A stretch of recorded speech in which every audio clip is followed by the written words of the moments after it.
విశ్వాసుల జీవితాల్లో, దేవుని ప్రజల జీవితాల్లో, ఇంట్లో కావచ్చు,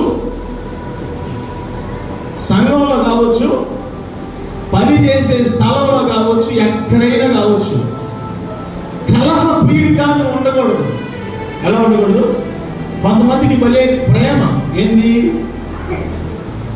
భలే ప్రేమ ఏంది, ప్రీతి, భలే ప్రీతి. అర్థమైందా? నేను అన్ని రెఫరెన్స్ మీకు చెప్పలే కానీ తూకీగా చెప్తున్నాను, మీరు బైబిల్ చదువుకోండి. కలహ ప్రియుడు దుర్మార్గ ప్రియుడు. ఏం ప్రియుడు?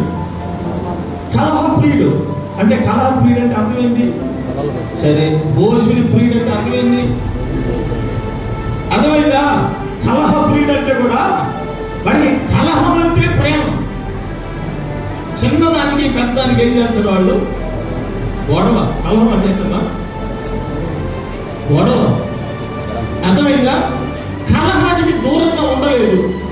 నువ్వు ఎంత చక్కగా ప్రార్థన చేసినా, నువ్వు ఎంత చక్కగా పాటలు పాడినా, నువ్వు ఎంత చక్కగా దేవుని వాక్యం చెప్పినా, నువ్వు ఎంత చక్కగా పరిచయం చేసినా, నిన్ను ఎలా చూస్తారు ప్రజలు? మాట్లాడాలి మీరు. నిన్ను ఎలా చూస్తారు? అబ్బో, భలే భలే పాడాడే మాట, భలే చేశాడయ్యా పరిచర్య, భలే చెప్పాడు వాక్యం అంటారా? చెప్పండి. ప్రియ దేవుని సంగమా, కలహమునికి దూరంగా ఉండాలి. హల్లెలూయా. మనం ఎవరో అన్న విషయాన్ని మనము ఎప్పుడు మర్చిపోకూడదు. కలహ పడడం చాలా ఈజీ. దాన్ని బట్టి వచ్చే నింద చాలా భయంకరం. అది దేవుడికి అవమానమా కాదా? చెప్పండి.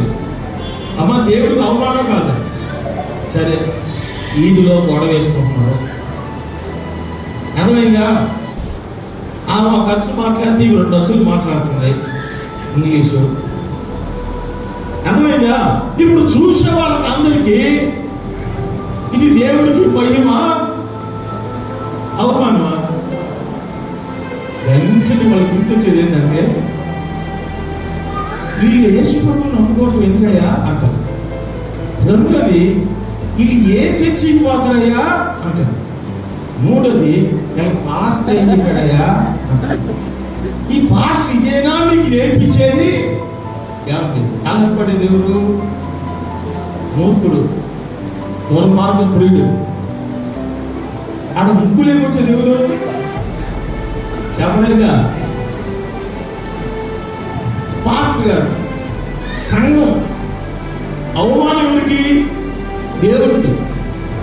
కాబట్టి నా ప్రియమైనటువంటి దేవుని బిడ్డలారా, కలహానికి దూరంగా ఉండాలి. చూసారా? కలహపడుతూ వివాదాలు చేసుకుంటా, నేను చక్కగా ప్రార్థన చేస్తాను, నేను అధ్యాస వేస్ట్ అండి. నీ భక్తి మొత్తం వేస్ట్. కలహపడే స్వభావము నీకు ఉండకూడదు. అది ఉంటే పరిశుద్ధాత్మకు నీకు అస్సలు సంబంధం కూడా ఉండదు. కాబట్టి సంఘంలో ఇట్లాంటి రోడ్లే ఉంటారు. నేనుగా చెప్పింది పౌలుగా చెప్పాడు. 1 కొరింథీయులకు రాసిన పత్రిక 6వ అధ్యాయము 7వ వాక్యాన్ని, ఒకని మీద ఒకడు వ్యాజ్యమాడుట మీలో ఇప్పటికే కేవలము లోపము, అంతకంటే అన్యాయము సహించుట మేలు కాదా? హల్లెలూయా. ఇలాగా బలహీనులు ఎవరో ఉంటారు, పొరపాటుగా మాట్లాడే వాళ్ళు ఎవరో ఉంటారు, చిన్న చిన్న తప్పులు చేసే వాళ్ళు ఎవరో ఉంటారు. వాటిని మనం భూతత్వంలో పెట్టుకొని, వాటిని బట్టి మనం మాట్లాడుకొని, వాటిని బట్టి మనం సీరియస్ అయిపోతే, వాటిని బట్టి మనం నోరు తెలిసి మాట్లాడుకొని ఏదో జడ్జిమెంట్ చేసేసుకోవాలి అని అనుకుంటే అది కేవలం ఇప్పటికే మీలో లోపమని దేవుడి వాక్యం చెప్తుంది. అంతకంటే అన్యాయాన్ని సహించుట మేలు కదా. దేవుని బిడ్డలారా, ఘనతను పోగొట్టుకోవడం మంచిదా? అన్యాయం సహించడం మంచిదా? ఏది మంచిది చెప్పండి? ఏది మంచిదమ్మా? సిస్టర్లు చెప్పండి. మీరు న్యాయం ఎంత తీర్పు తెలుస్తారు బాగా. ఘనతను పోగొట్టుకోవడం మంచిదా? అన్యాయం సహించడం మంచిదా? ఈ సహనం లేనోడే తుస్సు తుస్సు తుస్సు తుస్సు అంటుంది. ప్రతిదానికి చూసేనా? ఎప్పుడో వస్తుంది, మనుషులు కాబట్టి ఎప్పుడో వస్తుంది కోపం. దేనికో రావాలి, దేనికో మాట్లాడాలి. ప్రతి దానికి కస్సు పుస్సు కస్సు పుస్సు. కాబట్టి సహోదరుల ప్రేమ ఏంటి? సహోదరుల ప్రేమ ఏంటి? కాబట్టి ఆలోచించిన ప్రియమైన దేవుని బిడ్డలారా, సంఘములో కలహములు ఉండకూడదు, సంఘములో కస్సులు ఉండకూడదు, సంఘములో ఒకరి మీద ఒకరికి విరోధ భావాలు ఉండకూడదు. నువ్వెంత అని అనుకునే పరిస్థితులు ఉండకూడదు. కలహానికి మనము ఎవడైనా జోలు మాట మాట్లాడేవాడు ఉంటాడు, జోలు మాటలు మాట్లాడేవాళ్ళు ఉంటారు. అర్థమైందా? వాటిని బయటే పంపించాలి, కానీ ఆ చెత్తని మన బుర్రలో దాకా తీసుకొచ్చుకోకూడదు. మనం హల్లెలూయా హల్లెలూయా. కలహమునికి దూరంగా ఉండాలి. నేను చెప్తున్నాను చూడండి, యోసేపు అన్నలో పగబట్టినా సరే ఎప్పుడన్నా కలహం పడ్డాడా? ఏంట్రా మీరు చెప్పేది? మీరేనా? నేను మాట్లాడలేనా? నాకు లేదు నాకేనా? మర్యాదగా ఉన్నాను అన్నాడు ఎప్పుడన్నా? గుంటలో రాస్తుంటే అర్థమైందా? గొర్రెల చుట్టూ తిరిగి పక్షికిపోయాడు మీరు. నేను ఇంట్లో తిరిగి గుండ్రాయి లాగుండా ఒక్కొక్క నమ్మకం కానీ ఏసాడంటే మీరు అడ్రస్ లేకపోతున్నారు అన్నాడా? అర్థమైందా? ప్రియమైన దేవుని బిడ్డలారా, యోసేపు ఎక్కడ కూడా అన్నల మీద కానీ, అర్థమైందా, ఐగుప్తీయుల మీద కానీ, పోతీఫరు వారి మీద కానీ, పోతీఫరు మీద కానీ, యెహోవా మీద కూడా ఎక్కడైనా వ్యతిరేకంగా మాట్లాడినట్టు మీరు చూపిస్తారా? చెప్పండి. ఎవరి మీద గొడవ పడడం చూసారా? ఎవరితో కలహం పడడం చూసారా? అన్యాయం ఏం చేస్తున్నాడు? ఎంత అన్యాయం జరుగుతుంది. మంచిగా వెళ్ళండి. ఇప్పుడు యోసేపు జీవితంలో అంత అన్యాయం జరుగుతుంది, న్యాయం జరుగుతుందా? బ్రదర్స్, అన్యాయం జరుగుతుందా, న్యాయం జరుగుతుందా? అన్యాయం. కానీ అన్యాయం ఏం చేస్తున్నాడు? మనమైతే అసలు ఎదురు నన్ను అంటారా? చూస్తా, అంతు చూస్తాను, అది చూస్తా, ఇది చూస్తాను, ఏదేదో మాట్లాడేస్తాను. దేవుడి సంఘం ఆలోచన చేయండి. అన్యాయం సహించాలి. స్తోత్రం. హల్లెలూయా హల్లెలూయా. ఏమండి, నేను సహించాలి? అన్యాయం ఎందుకు సహించాలి? నేనేం అసలు నేను ఎంత చదువుకున్నాను, వాళ్ళు ఎంత చదువుకున్నారు, మా ఫ్యామిలీ ఏంటి, వాళ్ళ ఫ్యామిలీ ఏంటి, వాళ్ళంటే నేను అన్నాను అలా. ఈ చర్చినప్పుడు ఇంకో చర్చి అనుకున్నాను, ఏంటి నేను అంత తగ్గించుకోవాల్సిన అవసరం లేదు, నేను తప్పు చేశాను. ఈయన ప్రభావం చేసేవాళ్ళు ఉంటారు. అంటే మన సంఘాల గురించి ఆలోచించేసేవాళ్ళు మీరు. అన్ని సంఘాలకు పోతే లైవ్ దేవునికి స్తోత్రం. హల్లెలూయా హల్లెలూయా. కాబట్టి నా ప్రియమైనటువంటి దేవుని సంఘమా, అన్యాయము సహించుట మేలు. ఎందుకంటే అదొక ఉన్నతమైన శిఖరాలకు నిన్ను తీసుకెళ్తుంది. దేవుని నడిపింపుకు వ్యతిరేకమైనటువంటి మరి అనేకమైన కార్యాలు, దుష్టుడైన సాతానుడు అనేకమైన జీవితాల నుంచి నీ జీవితాన్ని తీసుకుని వస్తున్నప్పుడు, నువ్వు సైలెంట్ గా ఉన్నప్పుడు, నువ్వు అన్యాయం సహించుకుంటున్నప్పుడు దుష్టుడు ఓడిపోతాడు. నువ్వు నడవలసిన మార్గంలో దేవుడు నిన్ను నడిపిస్తాడు. హల్లెలూయా హల్లెలూయా. అందుకే సహించిన వారిని దర్శించున్నాము కదా. చదివారు ఏదన్నా చెప్పండి. యాకోబు రాసిన పత్రిక 5వ అధ్యాయము 11వ వచనం. పాటలు పాడేవారిని, చదువునైనా ప్రార్థన చేసేవారిని,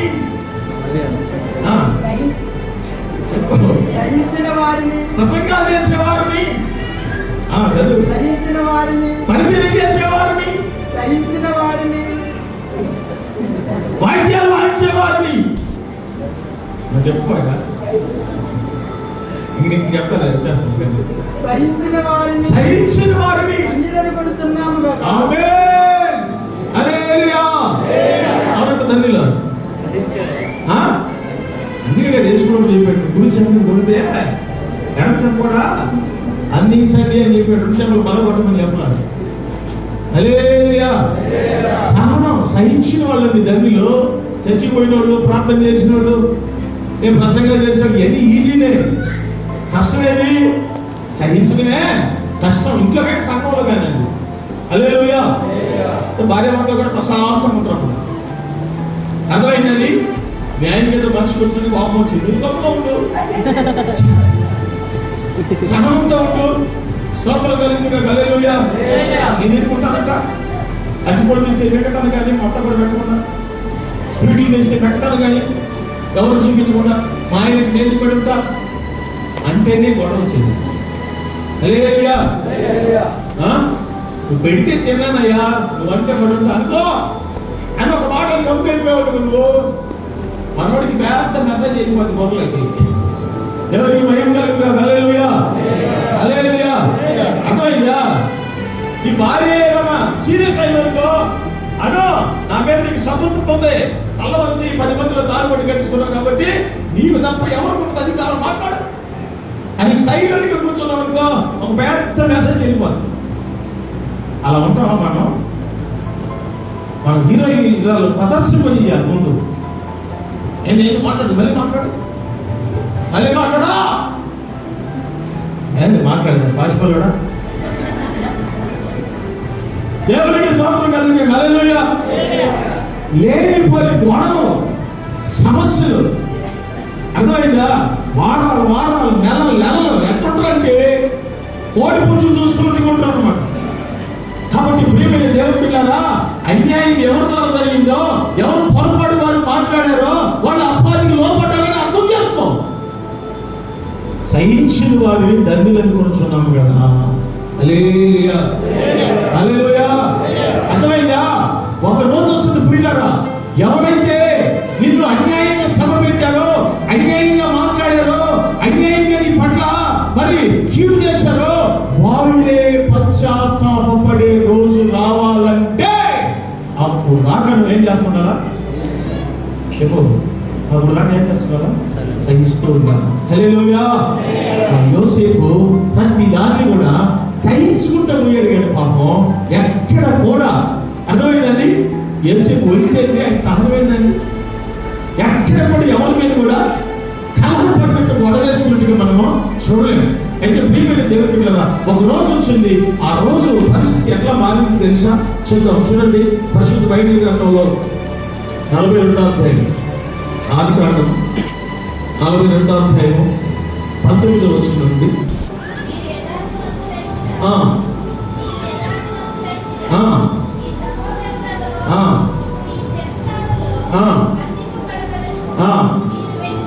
మీరు వెళ్ళి మీ కుటుంబంలో కరువు తీరుకు ధాన్యము తీసుకోవండి, మీ తమ్ముడిని నా ఎదురు తీసుకుని రండి. అట్లు మీ మాటలు సత్యమైనట్లు కనబడు కనుక మీరు చావాలని చెప్పాను.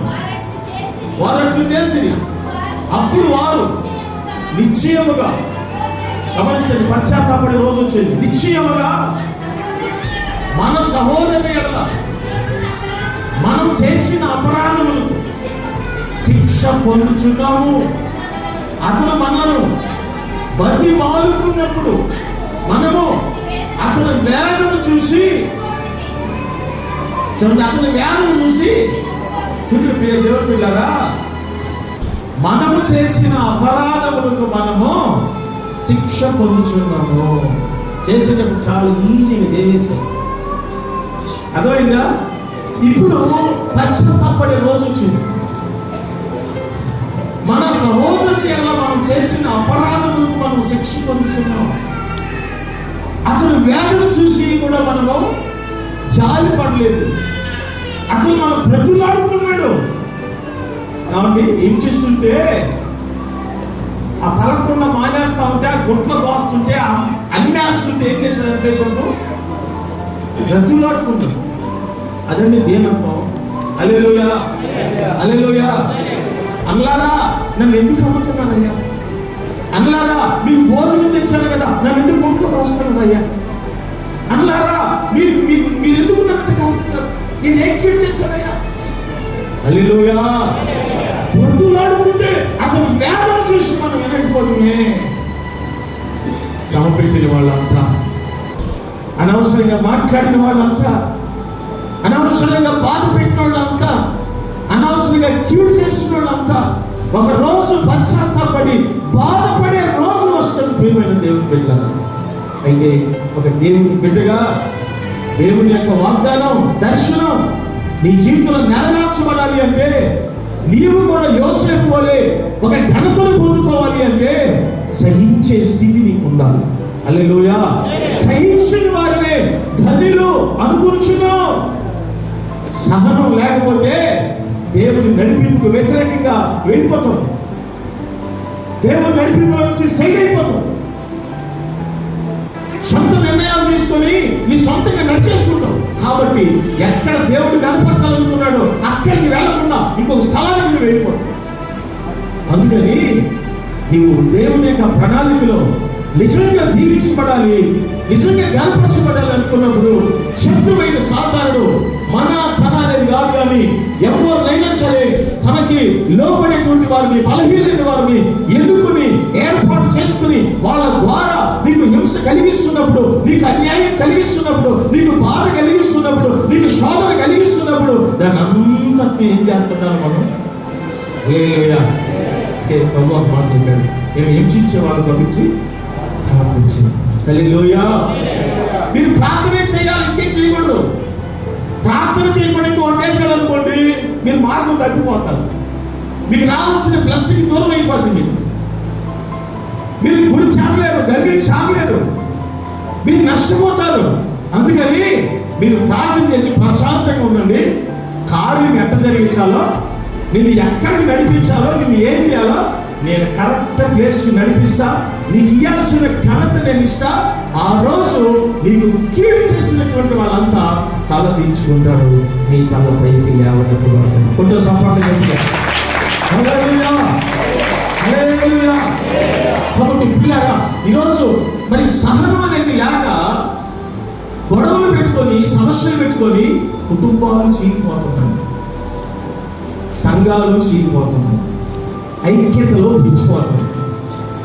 దేవుడు కోరుకునేది ఏంటి? ఐక్యత కలిగి ఉండాలి. ఐక్యత ఎక్కడుంటే అక్కడికి ఆశీర్వాదం వస్తుంది. పిల్లలు, సహోదరులు ఐక్యత కలిగి నివసించుట ఎంత మేలు, ఎంత మనోహరము. హల్లెలూయా. అది తల మీద పోయిబడి అహరోను గడ్డ మీదుగా కారి అంగీలు అంశులు మటుకు దిగజారిన పైరుమూలే ఉండును. హేర్మోను పర్వతంపై నుండి దిగజారినటువంటి సియోను యొక్క పర్వతాలు అంటే మంచు. దేవునికి స్తోత్రం కలుగును. హల్లెలూయా, హల్లెలూయా. అర్థమైందా? సియోను కొండల మీద నుంచి దిగి వచ్చే హేర్మోను మంచు వలె ఉంటుంది. ఆశీర్వాదము, శాశ్వత జీవము అక్షతమవుతుంది. హల్లెలూయా. కాబట్టి ఆశీర్వాదాలు పొందాలంటే, శాశ్వతమైన జీవాన్ని పొందుకోవాలంటే మనం ఏమై ఉండాలి? ఐక్యతను కాపాడేటువంటి బాధ్యత కలిగిన మనుషులుగా మనం ఉండాలి. హల్లెలూయా, హల్లెలూయా. సంఘం అని మర్చిపోయి, ఇది కుటుంబం అని మర్చిపోయి, నేను ఒక దేవుని బిడ్డని మర్చిపోయి, ప్రతి చిన్నదానికి పట్టించుకొని, ప్రతి చిన్నదాన్ని బట్టి మనం కోపపడి, ప్రతి చిన్నదాన్ని బట్టి మనం మాట్లాడుకుంటా పోతే పిల్లగా నడిపింపు దేవుడిది కాదు, మందే అయిపోద్ది. అప్పుడు మనకు వచ్చే ఘనతను మనమే పోగొట్టు. కాబట్టి యోసేపు తనకు వచ్చినటువంటి ప్రతి శ్రమ, సమస్యలు, నిందల, అవమానాలన్నింటినీ కూడా సహించుకున్నాడు. కానీ కలహ దగ్గరికి